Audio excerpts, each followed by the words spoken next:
Naipangutana pa gyud mga igsoon, mga higala nga matud pa nila, brad, bisag unsay mong iglesia nga pasakupan, wala may reliyon nga makaluwas.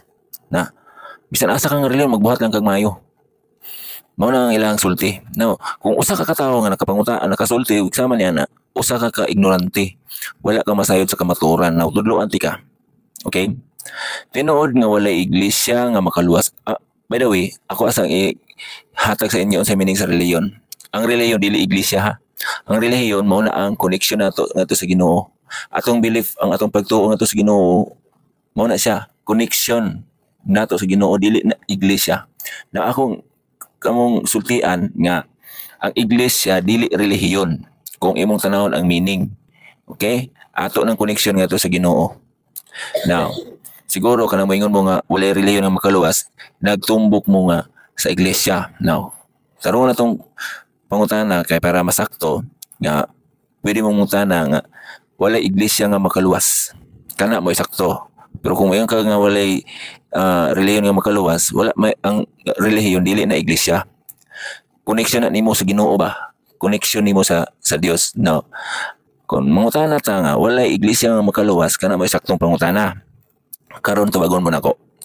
Tinuod nga walay iglesia nga makaluwas. Kaya naman ang iglesia tao. Tao ng iglesia dili simbahan. Okay? Ang tao maminaw.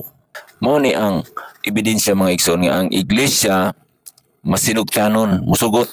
Kanang simbahan dili na kabalong musugot, building man na. Ang kung maghisgot ka na yung iglesia sa Bible mga igsoon, tao gyud na siya, mga katawhan ba? Nga og biblical meaning, katawhan, mga tinawag na ang kanang building di man na matawag, di man na makadungog. Okay? Mao ni matang nagugo sa kapreskolo mga igsoon nga kanang iglesia mga tao na dili simbahan. Sa Efeso 5 versikulo 23 24 maingon nga ang iglesia masinugtanong magpasakop kang Kristo, masinugtanon.